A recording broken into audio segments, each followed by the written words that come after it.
Pessoal, olá! Então, nessa videoaula a gente vai estudar um pouco sobre uma introduçãozinha dos números racionais. O que são números racionais? São aqueles que podem ser escritos na forma de fração. O que é uma fração? É uma expressão, uma forma de escrever a parte de um número, certo? Em que o numerador, ou seja, a parte de cima, é o número inteiro, e o denominador, que é a parte de baixo, então o numerador é a parte de cima e o denominador é a parte de baixo, certo? Também é inteiro, só que o denominador ele é diferente de zero. Por quê? Na fração, o número de cima descreve o que a gente retirou e o número de baixo em quantas partes dividimos. Então, por que o parte de baixo não pode ser zero? Porque não existe, por exemplo, algo que foi dividido e que não foi dividido. É meio fora de lógica essa explicação, mas não existe como dividir algo por aquilo que não existe, certo? Então, alguns exemplos do dia a dia. Exemplos de números racionais do dia a dia, certo? Por exemplo, onde a gente encontra, você tem um copo, certo? Aqueles copinhos de medida, vocês já viram isso, certo? Só que ele não está cheio, ele está meio cheio, certo? Foi enchido com determinado líquido até na metade. Então, se escreve o seguinte: 1/2 litros, certo? Um copo, ok?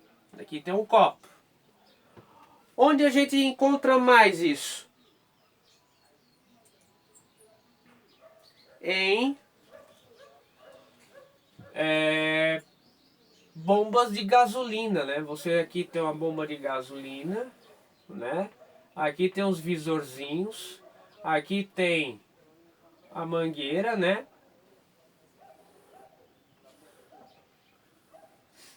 Aí aqui tem a marca do posto. Aqui tem a marca do posto. E aqui tem os visorzinhos. E aqui nesse visor, ela marca qual preço? Ela está 3, sei lá, 3,69,8. Aqui é um exemplo também de números racionais. Outro exemplo de número racional. Você tem um termômetro. Aqueles termômetros digitais que ficam no centro da cidade. E aqui marca menos 0,5 graus centígrados.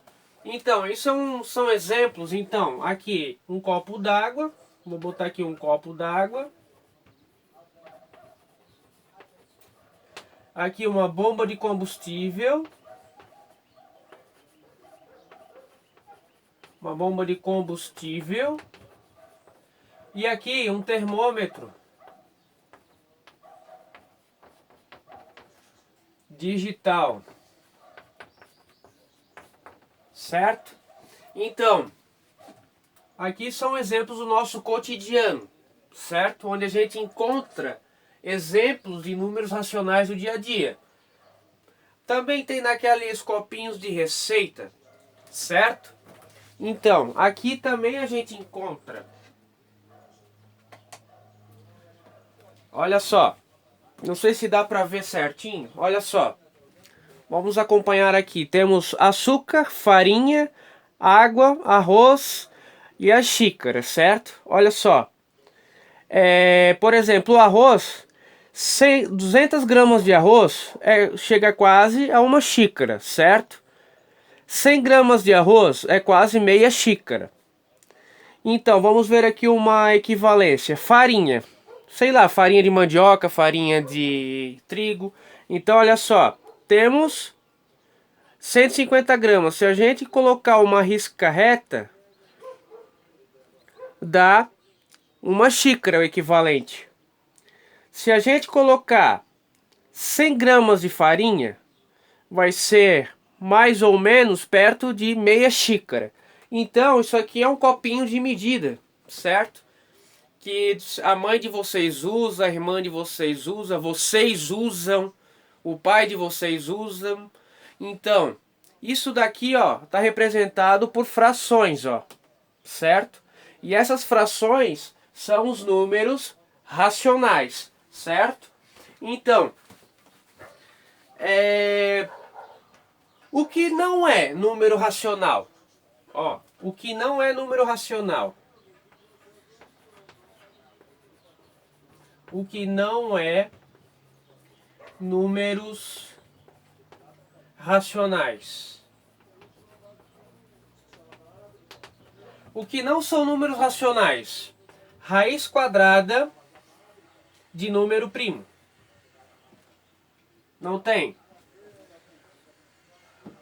Raiz quadrada também de números primos também. Raiz quadrada de 2, raiz quadrada de 3. Outra coisa. Existem constantes matemáticas que não são números racionais. Por exemplo, o π, o e, ok? E assim por diante. Isso aqui são exemplos que não são números racionais. Então isso aqui, ó, é bem importante para a gente analisar agora o próximo etapa do nosso estudo, que vai ser uma coisa mais rigorosa na matemática, certo? Então, apagando essa parte aqui, acredito que vocês já copiaram no caderno. O professor acredita nisso, né? Então, não é por falta de recomendação para copiar, certo? Eu vou acreditar que vocês estão copiando, estão praticando. Então, olha só. Agora a gente vai estudar o conjunto dos números racionais, certo?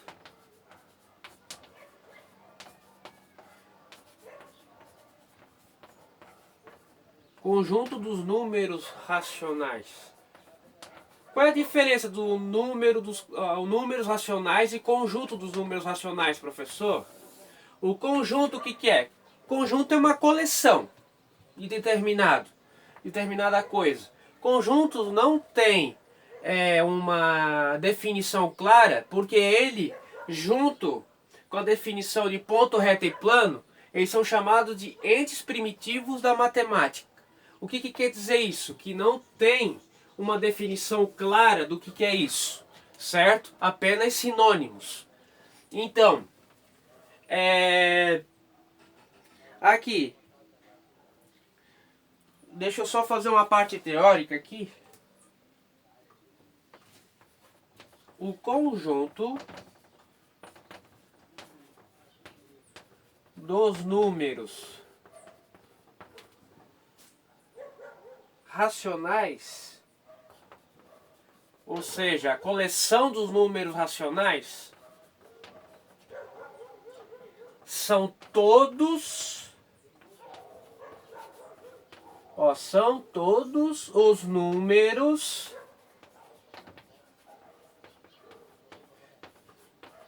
que podem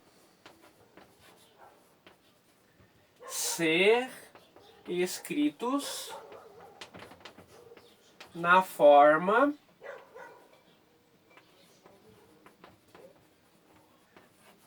de fração. Mas professor, até número inteiro pode ser feito na forma de fração? Pode, olha só. Exemplos, olha só. Letra A. O 3.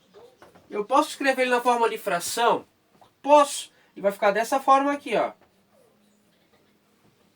Ou seja, O 3 ele foi dividido em uma parte só, não foi dividido em duas.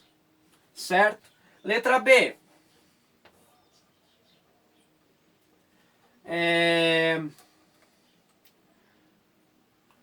O 2, ele pode ser escrito da forma de fração? Pode. É 2 sobre 1. Ou seja, eu não dividi o 3 em mais partes. O 2 eu não dividi em mais partes, eu dividi apenas uma parte só, ou seja, ela está inteira. Eu não quebrei ela.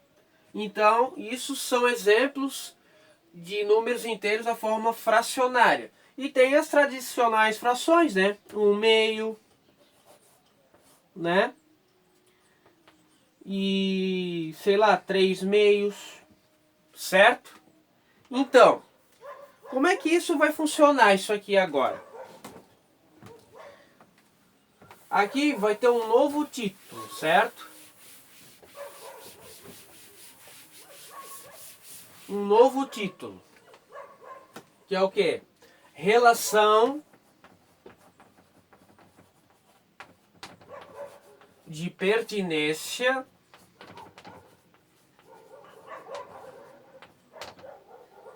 e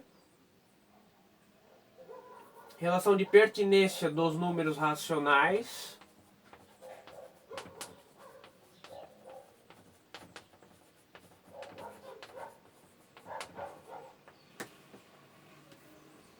e sua localização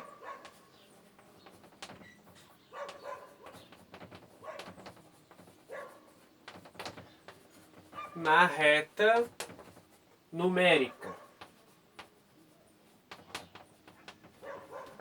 Certo? O título é extenso, mas é bem facilzinho. Olha só. Exemplo, o que é uma relação de pertinência? Você tem dois símbolos, certo? Esse símbolo aqui é o de pertence. E outro símbolo é o de não pertence.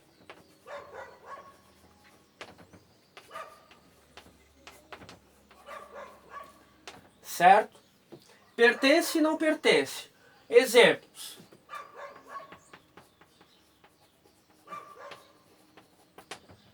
Olha só. O 3, ele pertence ou não pertence ao conjunto dos números racionais? Ó, o símbolo de conjunto dos números racionais é esse Q aqui, ó. Com esse tracinho no meio, certo? Esse é o nosso símbolo. Símbolo de números racionais. Certo? Então, o 3 pertence ou não pertence aos racionais? Pertence, é só olhar no exemplo do lado. Certo? Letra B. O meio, ele pertence ou não pertence aos racionais? Pertence? Ok?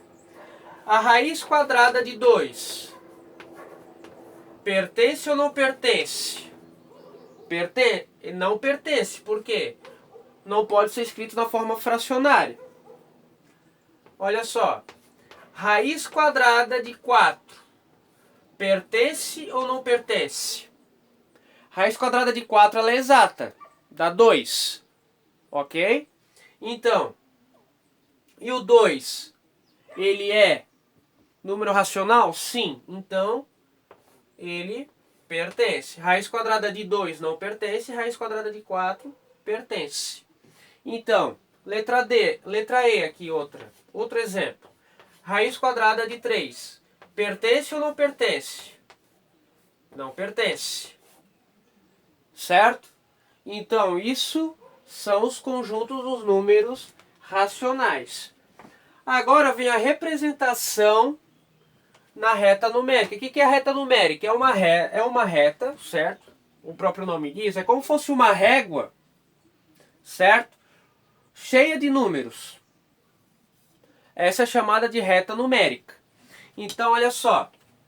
Como é que fica conjunto dos números racionais na reta numérica.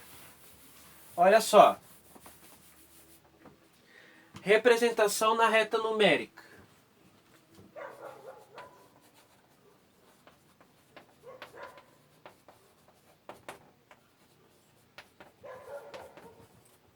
Na reta numérica. Olha só. Primeira coisa, vocês fazem uma reta, certo?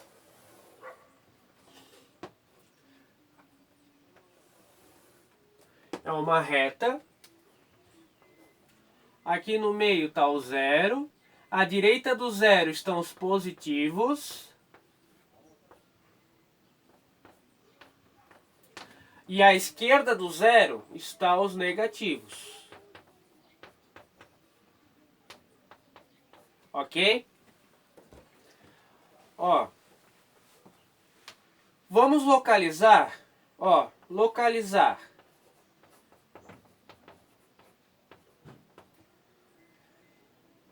Zero vírgula 1/4.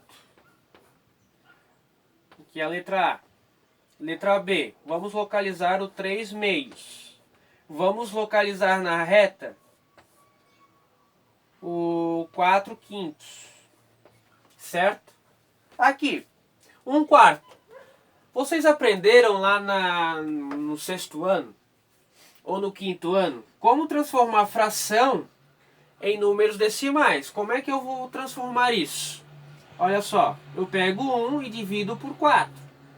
Você sabe que o número 1 é menor do que 4, então o 4 vai ser partezinhas menores do que o 1. Então ele vai ser 0, alguma coisa. Aqui vai ficar o 10, certo? 10 dividido em 4 dá o 2. Menos 8, sobra o 2. Já tem uma vírgula aqui? Tem, então é só acrescentar um 0. 20 dividido por 4 dá 5. Então, menos 20 dá igual a 0. O resto é 0. Então, 1/4 também posso escrever na forma decimal, que é 0,25. E onde o 0,25 vai ficar? É na parte direita ou na parte esquerda? É aqui bem próximo do zero, ó, 0,25. Certo? 3,5. Então, olha só. Pegando aqui e fazendo o mesmo processo, a mesma coisa, a gente vai pegar o 3 e dividir em 2. A gente sabe que dividir em partes iguais o 3 por 2 não vamos conseguir. Então, primeira coisa, 3 dividido em 2 dá 1 para cada e sobra 1, certo? Vou dividir esse 1 por 2, então, boto uma vírgula aqui e coloco 10. Por quê? Se eu dividir 1 por 2, vou ter que quebrar metade. E essa metade representa 0,5. Então, sobra o 10. Então, dá 1,5. 1,5. Então, 1,5 ele vai estar entre o 1 e o 2. Então, ele vai estar aqui bem no meio do caminho. Que vai ser 0, não 0, vai ser 1,5. Certo? E o 4,5? E o 4/5, na verdade, desculpem, 4/5. Vou fazer o mesmo processo. Olha só, 4 dividido em 5 eu não vai dar um número inteiro, vou ter que quebrar em partes menores. E essas partes menores é 0, acrescento um 0. 40 dividido em 5 vai dar 8, então menos 40 sobra 0. Então vai ficar 0,8 para cada pessoa, ou seja, cada 5 pessoas. 0,8 está bem pertinho do 1. Então eu localizo aqui e coloco 0,8. Espero que essa videoaula ajude vocês. Copiem no caderno, pratiquem, estudem, mantem memória. Esperteza faz parte da matemática, criatividade é uma questão quase que pré-requisito na matemática. Então, copiem e espero que vocês me perguntem se tiver dúvidas, ok? Boa aula a todos!